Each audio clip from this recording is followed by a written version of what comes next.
하나님의 복된 말씀, 오늘 열왕기하 제17장을 같이 보겠습니다. 열왕기하 17장 말씀,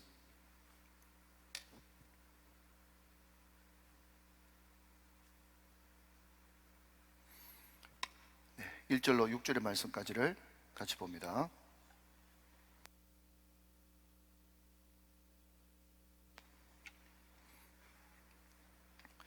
제가 오늘은 성경책을 들고 앞에 좀 나가서 말씀 전하도록 하겠습니다.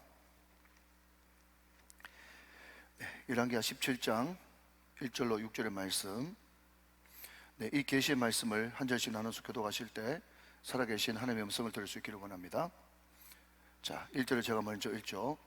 유다의 왕 아하스 제12년에 엘라의 아들 호세아가 사마리아에서 이스라엘 왕이 되어 9년간 다스리며 여호와께서 보시기에 악을 행하였으나 다만 그전 이스라엘 여러 왕들과 같이 하지는 아니하였더라. 아수르 왕 살마네슬이 올라오니 호세아가 그에게 종이 되어 조공을 드리더니 그가 애굽의 왕 소에게 사자들을 보내고 해마다 하던 대로 아수르 왕에게 조공을 드리지 아니하매 아수르 왕이 호세아가 배반함을 보고 그를 옥에 감금하여 두고 아수르 왕이 올라와 그 온 땅에 두루 다니고 사마리아로 올라와 그곳을 3년간 에워쌌더라.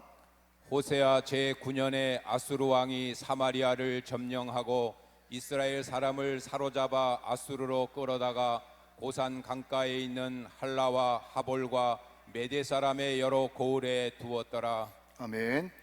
자, 우리 오른주먹을 불끈 쥐고 한번 선포하고 말씀 받읍시다. 네, 잘 됩니다. 잘 되고 있습니다. 잘 될 일만 남았습니다. 안 되는 것이 기적입니다. 할렐루야. 오늘도 주님 안에서 잘 되시기를 주님의 이름으로 축원합니다. 제가 방금 기도 드렸듯이 우리는 생각합니다. 혹시 여러분 가운데 주무시면서 오늘 아침에 일어나시면서 말씀을 기대하시면서 이런 생각 혹시 하셨습니까? 어제도 왕이 등장했으니까 오늘도 또 왕이 등장하겠지. 어제도 왕이 등장했는데 그 왕이 악한 왕이었는데 그래도 하나님은 또 참고 인내하면서 다른 왕을 세워주셨으니까 하나님께서 또 다른 왕을 오늘 또 세워주겠지, 그렇게 생각하신 분 계실지 모르겠어요. 그런 생각하면 참 기특한 생각이죠. 근데 여러분, 드디어 오늘 열왕기하 17장에서 북이스라엘의 마지막 왕이 등장합니다. 여러분, 하나님은요, 태초에 하나님이 천지를 창조하셔서 시작하신 분이기 때문에 하나님은 반드시 끝까지 끝을 지고 계십니다. 불교의 세계관은 윤회, 돌고 돌고 돌아가지고 만약에 이 생에서 좀 못 살았다면 다음 생에서 좀 더 낮은 신분으로 태어나는데 그때 또 공을 세우면 그 다음 윤회에서 또 그 다음 생애가 되어지면 좀 더 나은 존재로 돌고 돌고 계속 도는 그런 원의 세계관이지만 우리 기독교는 직선의 세계관이라 반드시 시작이 있으면 끝이 있다는 것입니다. 이것을 다른 말로 바꾸면 하나님은 오래 참으시는 분이지만 우리 하나님은 끝까지 참는 분은 아니시다. 자, 그런데 하나님께서 끝까지 참지 않는다고 해서 택한 백성에 대해서 하나님의 사랑이 끝났다는 것이 아니라 하나님께서 참고 인내하는 것에 끝이 있다는 것을 의미하지, 하나님이 우리를 사랑하시는 것은 끝까지 사랑하시는 것입니다. 믿으시면 아멘. 자, 그러니까 여러분, 개념 정리를 잘해야 돼요. 하나님의 사랑이 끝났다, 멸망했으니까 하나님의 사랑이 끝났다, 그것이 아니고요, 하나님이 돌아오기를 참고 인내하는 것에 끝이 있다는 것이지 하나님의 은혜와 사랑에는 끝이 없습니다. 이것이 하나님의 성품이죠. 자, 그런데 여러분, 오늘 성경 2절 말씀 보면요, 굉장히 독특한 표현이 하나 또 나오는 것을 보게 됩니다. 자, 2절 말씀 한번 보시면 여호와께서 보시기에 악을 행하였으나 다만 그전 이스라엘 여러 왕들과 같이 하지는 아니하였더라 그랬습니다.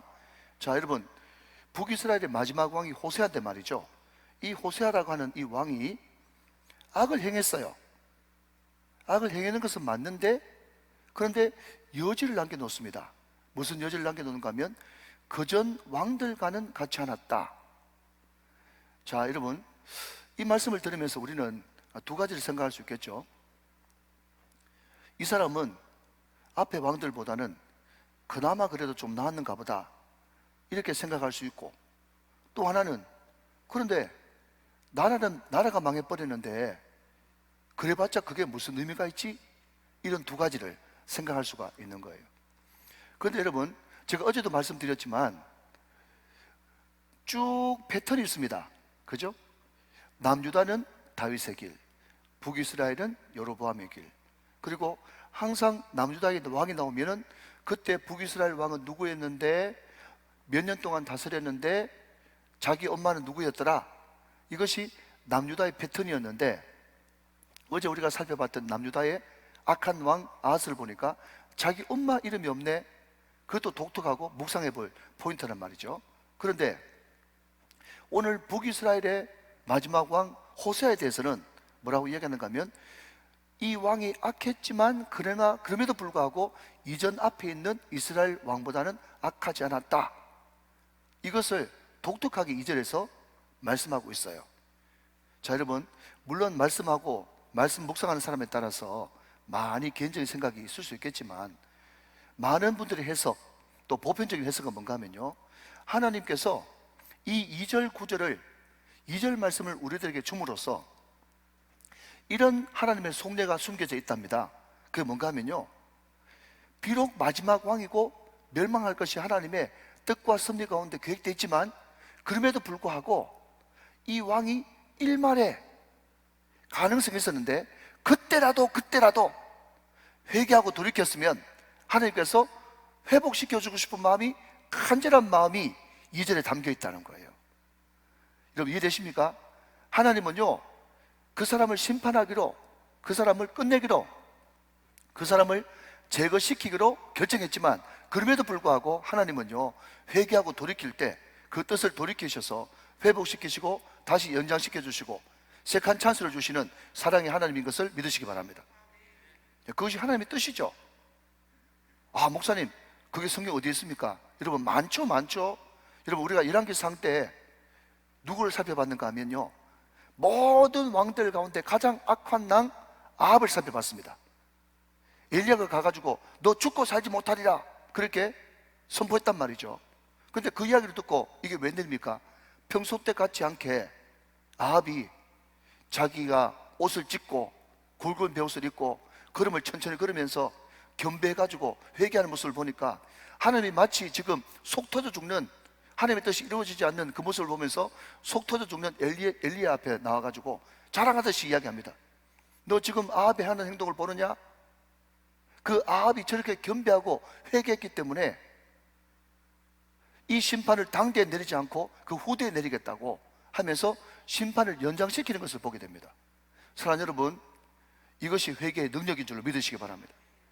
여러분, 어떤 죄를 지었다고 할지라도, 어떤 흉악한 죄 가운데 노출됐다고 할지라도 하나님 앞에 회개하면 용서해 주시는, 회개하면 뜻을 돌이키시는 하나님. 그러니까 이 2절 말씀을 통해서 하나님의 간절한 애타는 마음이 기록되어 있는 거예요.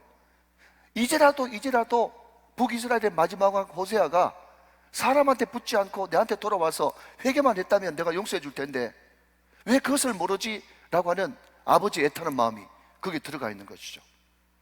여러분, 하나 더 살펴볼까요? 여러분, 지금 우리가 아수르를 보고 있을 겁니다. 볼 겁니다. 자, 여러분, 한번 복습해 보죠.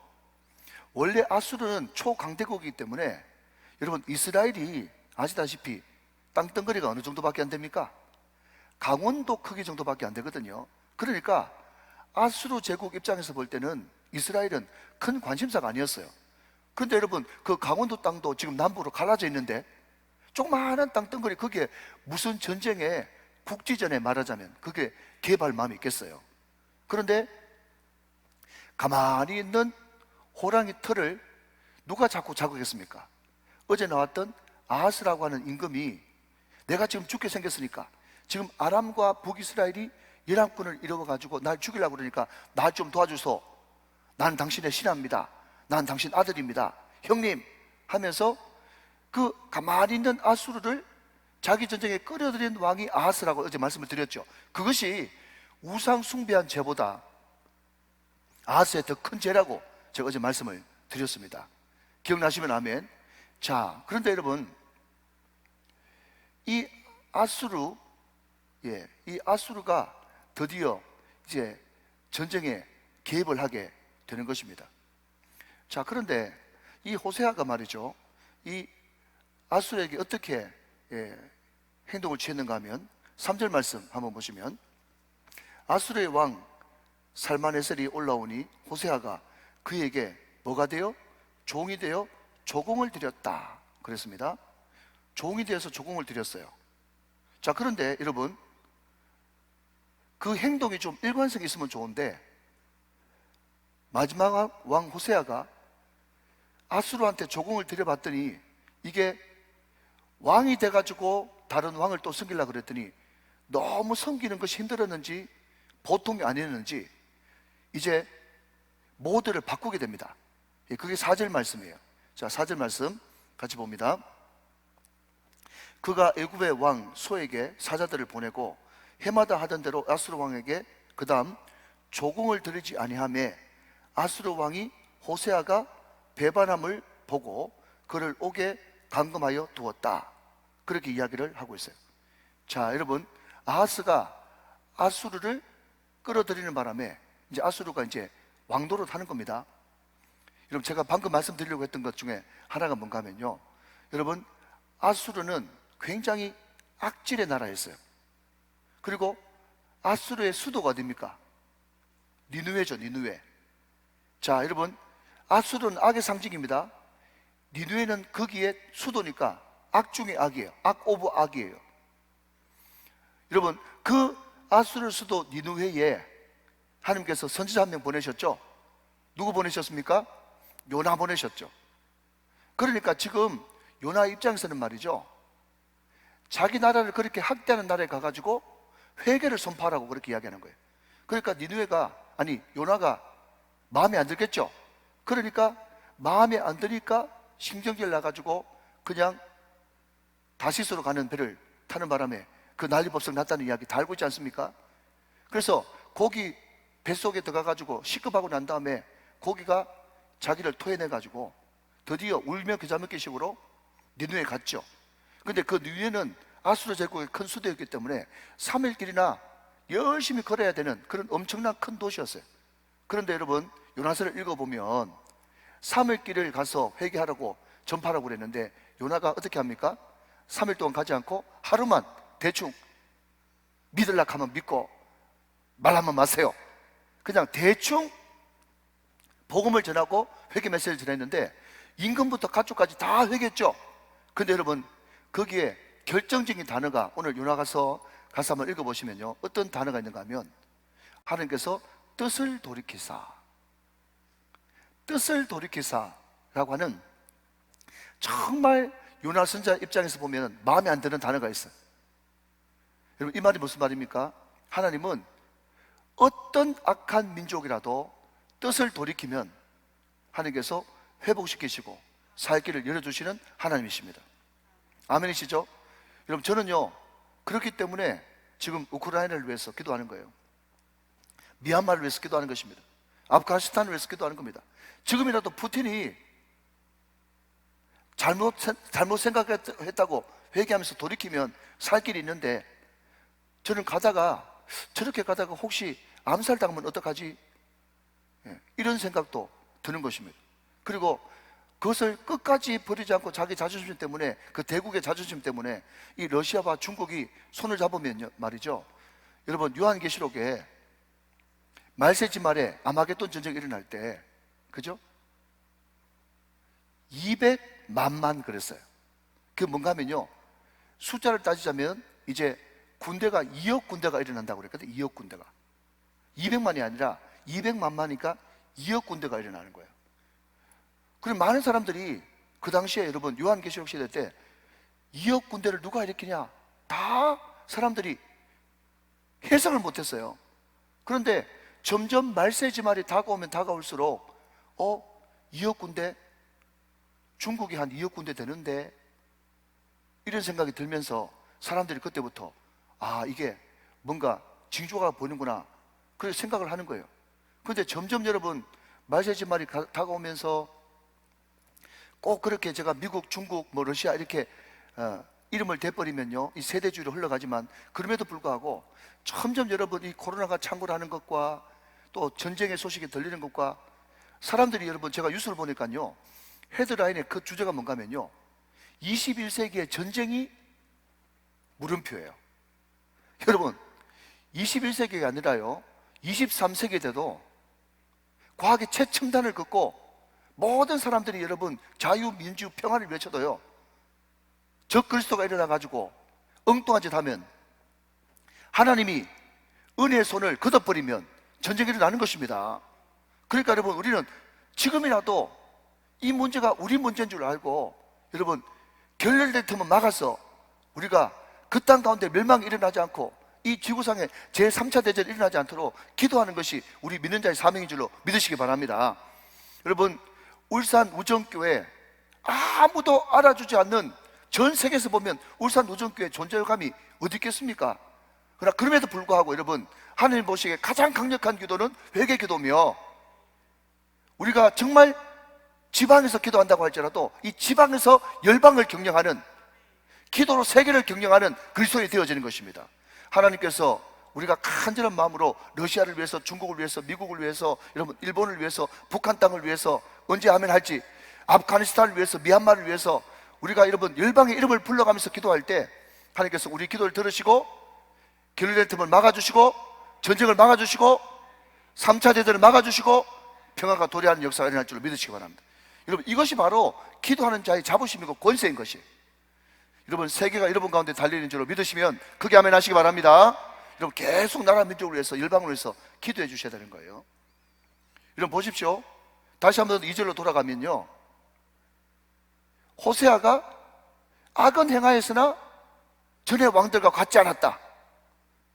이 메시지의 핵심은요, 이 호세아가 그때라도 주님께로 돌아와서, 여러분 북이스라엘이지만 그래도 이스라엘 아닙니까? 하나님의 택한 백성 아니겠습니까? 여러분 그때라도 엉뚱한 이방한테 가가지고 형님, 아버지 그러지 말고 하나님 아버지를 찾았으면 얼마나 좋았을까 말이죠. 사랑하는 여러분, 오늘 이 문제가 바로 우리 문제를 좀 읽고, 항상 우리가 가야 되는 곳, 우리가 찾아야 되는 하나님만 사랑하시는 저와 여러분 되시기를 주님의 이름으로 축원합니다. 자, 그런데 급해가지고 그 아수르 왕한테 가가지고 형님 했지만 말이죠, 이게 왕이 돼가지고 또 다른 왕을 섬긴다는 것이 보통 문제가 넘었던 모양이죠. 그러니까 여러분 전문 용어로 갈아타기를 한 거예요. 갈아타기를. 야, 이거 아수르 왕 섬기려고 해보니까 보통 넘네. 혹시 아수르를 꽉 한번 눌러줄 더 센 어떤 사람, 어떤 왕, 어떤 놈 없을까 하면서 선택한 게 누군가 하면은 애굽이었어요. 그게 4절 말씀입니다. 4절 말씀. 자, 여러분 한 번 더 읽겠습니다. 제가, 그가 애굽의 왕 소에게 사자들을 보내고 해마다 하던 대로 아수르 왕에게 조공을 드리지 아니하며, 아수르 왕이 호세아가 배반함을 보고 그를 오게 감금하여 두고, 그래서 결국 이 아수르 왕이 쳐들어오는 바람에 호세아 왕 때 북이스라엘이 멸망하고, 그리고 그 당시 모든 제국들이 그랬던 것처럼 그 나라 사람들을 자기 나라로 잡아가고, 그게 이제 5절 6절에 나옵니다. 자기 나라 사람들을 그 사람 가운데, 그 나라 가운데 이주시키고, 그러니까 이주 정책이에요. 자, 여러분 아시겠습니까? 하와이, 시베리아, 만주, 이해되십니까? 다 흩어버리는 거예요. 이주 정책이에요. 그래서 그때 피가 혼혈돼 가서 섞여버려 가지고 예수님 시대까지, 이후로 오랜 후에 예수님 시대 때까지 남유다 사람들이 사마리아를 지나가지 않는 이유는, 그때 아수르의 이주 정책에 의해 가지고 피가 섞여 가지고 혼혈이 돼 버렸잖아요. 그러니까 이 순혈주의를 표방하는 유대인들은요, 사마리아 사람들을 그냥 개돼지 취급하는 거예요. 그 사람들 피는 낸지 모르겠지만 우리하고 완전 다른, 우리가 상대 못할 사람들이야. 혼혈이야, 혼혈.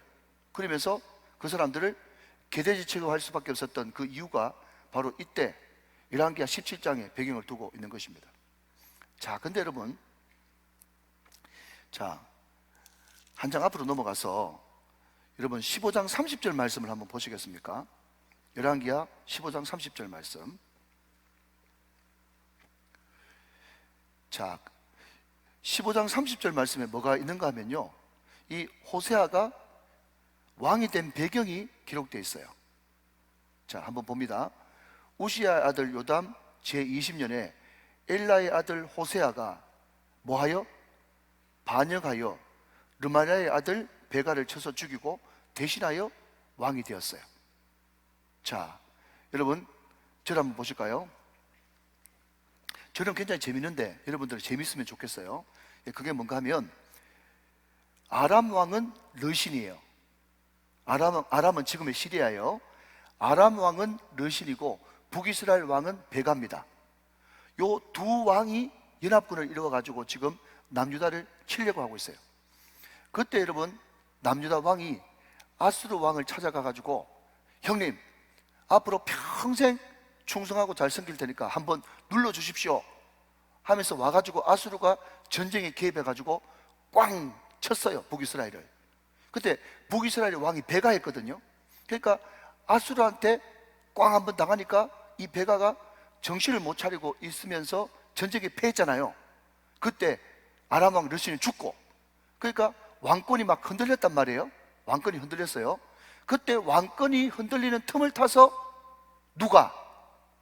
호세아가 반역을 일으켜가지고 자기 왕 죽여버리고 쿠데타로 자기가 왕이 된 거예요. 자, 그런 배경을 가지고 있습니다. 참고로 말씀드리면 북이스라엘의 여로보암부터 마지막 왕 호세아까지 총 계산해보면 209년이요 209년. 따라서 합시다. 209년. 시작. 209년인데, 자, 다시 한번요. 한 번 더 따라 하실까요? 29. 시작. 29. 자, 그러면 여러분 209년 동안 왕조가 내려왔는데 왕이 몇 번 바뀌었어요? 19번 바뀌었습니다. 아시겠습니까? 209년 동안 19번 왕이 바뀌었는데 왕조, 그러니까 반역이 일어나가지고 몇 번 반역이 일어났냐 하면요 9번 뒤집어졌어요. 자, 여러분 복습입니다. 남유다는 반역이 일어나고 신하가 그 왕을 죽였지만은 희한하게도 누가? 그 아들이, 또 그 아들이. 그래서 남유다는 왕조가 하나요. 근데 북이스라엘은 209년 동안 19왕이 집권을 했는데 9번 뒤집어졌단 말이에요. 자, 여러분 제가 왜 이 말씀을 드리느냐 하면, 여러분 호세아가 왕이 지금 아수르한테 쾅 당해가지고 정신없는 틈을 타가지고 자기가 반역 일으켜가지고 왕 됐잖아요. 왕 됐을 때는 기분 좋을까요? 기분 안 좋을까요? 쿠데타 성공했는데. 지금 여러분 남산 지하 감옥에서는 지금 장군들이 막 끌려가가지고 막 고문받고 있는데, 이거 이런 이야기 하면 안 되나? 여러분 그거 몰라요? 쿠데타에 성공한 세력들은 샴페인 터뜨리면서 형님 수고했습니다, 평생 잊지 않겠습니다, 샴페인 건배하는 그 장면 못 보셨어요? 그러니까 여러분 지금 북이스라엘 호세아가 말이죠, 그 혼란한 전쟁통에 자기 죽은 죽여버리고 자기가 지금 집권을 하니까 너무 뿌듯한 거예요, 왕이 된대. 그런데 막상 우리 죽은 저 베가가 왕 돼가지고 정치를 저렇게밖에 못해. 저렇게밖에 전쟁을 못하겠어 하면서, 제가 여러분 신방 가보니까 북이스라엘 호세아가 그 밑에 장군할 때 말이죠, 엄청 자기 임금 욕하더라고요. 그런데 여러분 막상 자기가 왕에 올라가 보니까 쉬워요, 어려워요? 어렵죠. 여러분 나라 이끌어가는 게 얼마나 어렵다고요. 여러분 교회 이끌어가는 게 얼마나 어렵다고. 그러니까 모든 것에 여러분 그냥 집중력을 발휘해야 되는데, 이렇게 할까 저렇게 할까, 이렇게 하자 그러면 이렇게 하자 그러고, 이렇게 하자면 이렇게 하자 그러고, 그러니까 여러분 결국 왔다 갔다 하다가 붙으려고 그러면 끝까지 아수르한테 붙었으면 되는데 성기다가 못해 먹겠다 그러니까 옆에 신하가 누가 그랬겠죠. 갈아탑시다, 애국으로 갈아탑시다 그랬겠지. 안 보면 안 봐도 뻔하잖아요. 그래. 여러분, 결국 반역을 일으켜가지고 왕되었던 호세아는 9년밖에 다스리지 못하고, 그것도 3년간 포로 당해가지고 또 포위 당해가지고 시급하다가 여러분 북이스라엘은 망하고 맙니다. 여러분, 저는요 이 말씀을 쭉 읽으면서 이 말씀이 참 마음에 와닿는 거 있죠. 자, 여러분 17장 17절 말씀 한번 보시겠습니까? 17장 17절의 말씀 제가 한번 읽어볼게요. 잘 한번 보세요. 또 자기 자녀들 불 가운데로 지나가게 하며 복술과 사수를 행하고, 그 다음 여러분 밑줄 한번 그어보실래요? 스스로 팔려 여호와 보시기에 악을 행하여 그를 경노하게 하였다. 스스로 팔려. 여러분 무슨 말인가 하면요, 여러분 요셉은 포로로 팔려갈 때 남한테 팔려갔습니다. 그런데 북이스라엘 비롯한 이스라엘 백성들은 지금요 스스로 팔려갔어요. 좀 이따 여러분 조금 살펴보겠지만은, 여러분 오늘 보면 7절부터 18절 말씀까지는요, 7절부터 18절 말씀까지는 어떤 내용인가 하면요, 왜 북이스라엘이 망할 수밖에 없었는가? 판결문이요, 판결문. 이런 것들 때문에 북이스라엘은 망할 수밖에 없었다. 재판장이 여러분 판결문 읽고 땅땅땅 3번 방망이 두드듯이 판결문이 판결문. 여러분 다시 여러분 돌아가서 여러분 이 호세아가 말이죠, 왕이 돼가지고 자기 죽은 죽여버리고, 내가 아무리 못해도 베가보다 낫겠지, 내가 이겼어, 승리했어, 내가 저 사람보다 잘났어. 여러분 지금 나라가 지금 풍전등한데 말이죠. 여러분 혹시 그런 말 들어보셨습니까? 정신 지금 어디에 팔고 있노? 들어보셨어요? 정신이 오늘 우리 주님께서 너무 엄중하게 이야기하잖아요. 정신 팔렸단 말이에요. 정신 팔렸단 말이에요. 스스로 팔려.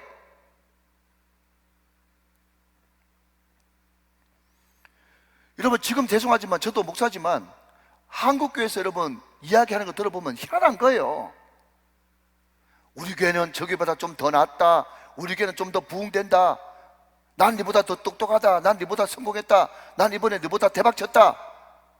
지금 여러분 세상이 어떻게 돌아가고 주님의 재림이 바로 코앞에 임박한 줄 모르고, 지금 여러분 세계가 망해가고 있고 나라가 지금 무너져가고 있는데, 여러분 지금 여러분 한두 명 더 오는 게 그게 문제겠어요. 지금 안 오는 것보다 낫죠. 물론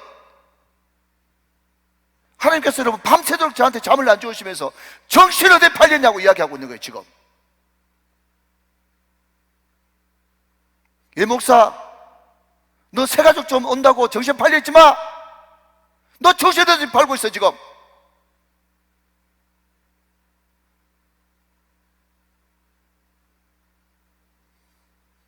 여러분 세계에 돌아가는 징조를 보십시오.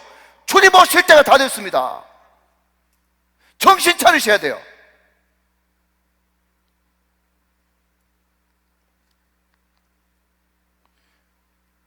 여러분 오늘 주님께서 7절부터 18절 말씀까지 북이스라엘이 왜 망했는지 딱 집어주십니다. 그 가운데 중요한 포인트 제가 몇 개만 이야기하고 마치도록 하겠습니다. 7절 보세요.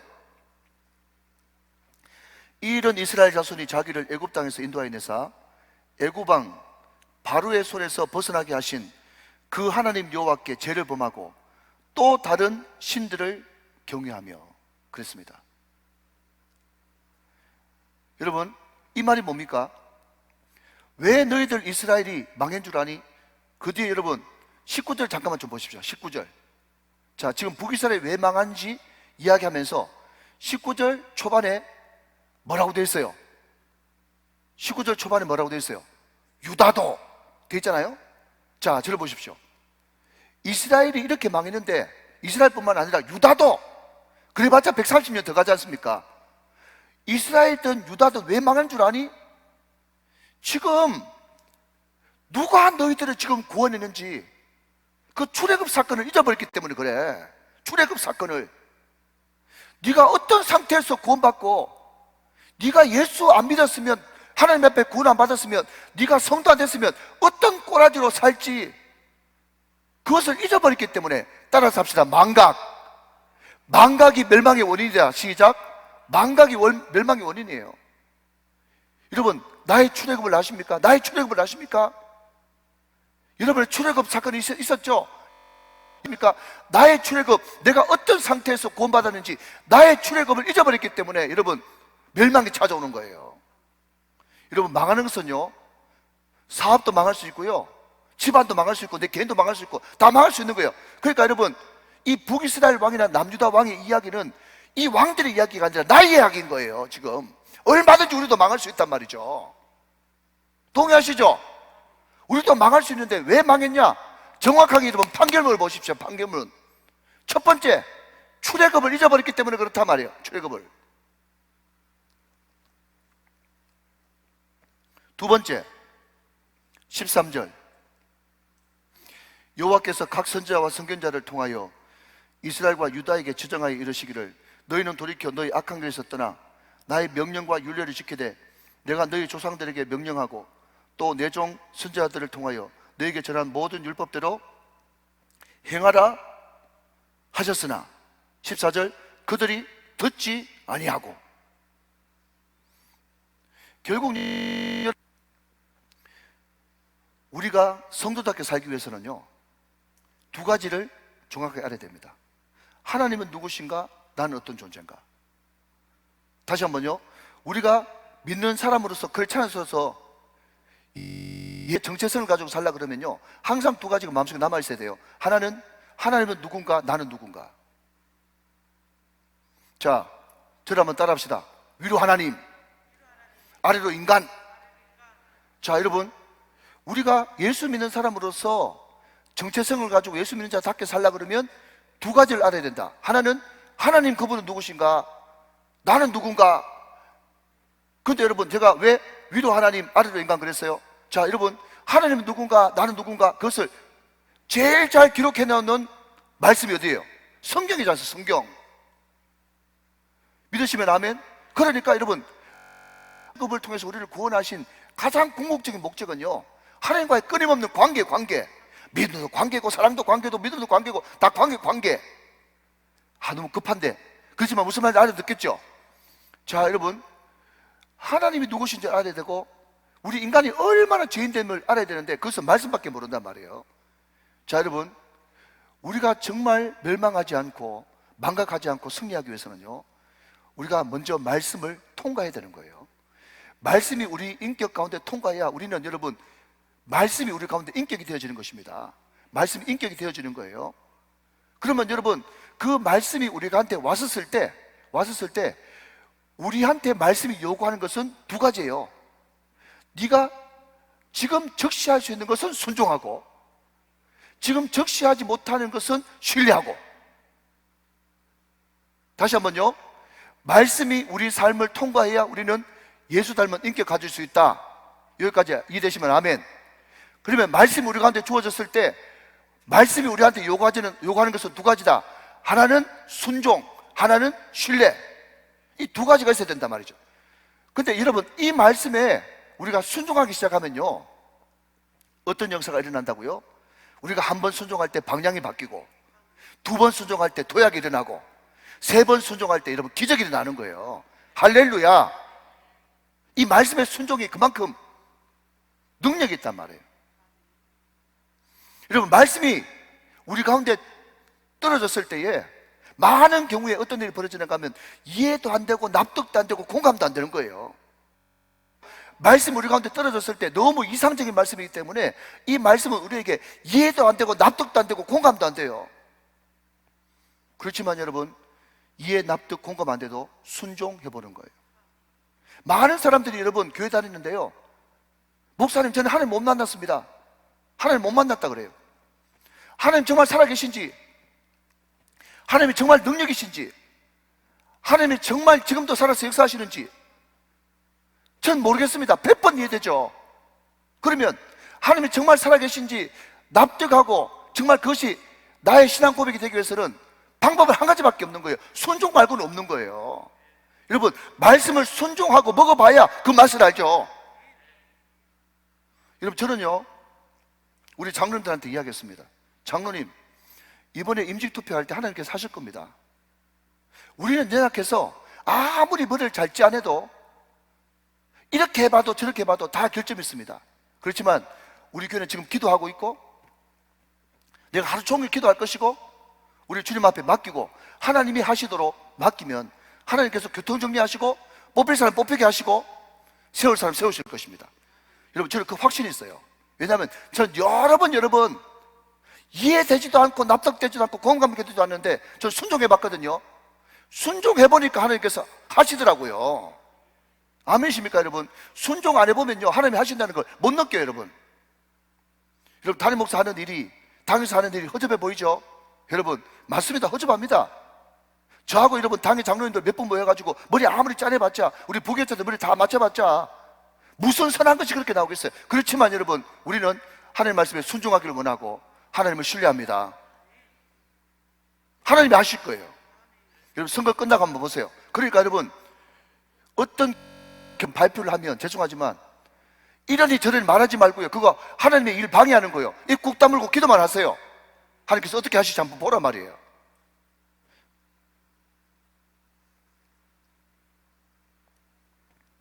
저는 그러니까 저는 지금부터도 어떤 선거 예비 후보자들한테도 전화도 안 하고 일절 저는 대답 안 해요. 하나님이 오직 하시도록. 난 위로하고 싶지 않아요. 여러분, 하나님이 하시겠죠.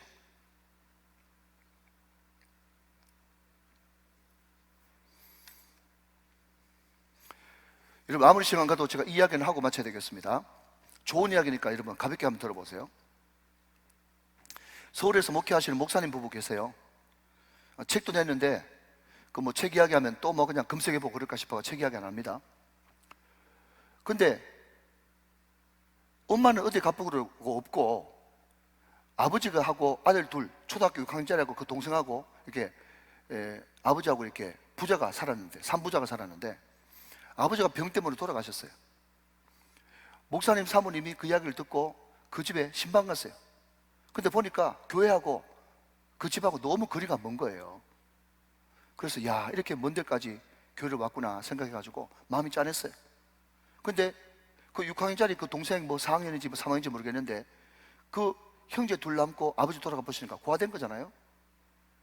목사님하고 사모님하고 기도하면서 이렇게 오랫동안 버스 타고 교회를 섬겼는데 너무 불쌍하다, 그런 마음이, 아버지 마음이 확 부어져 가지고요, 두 아들 입양한 거예요. 입양해서 키웠어요.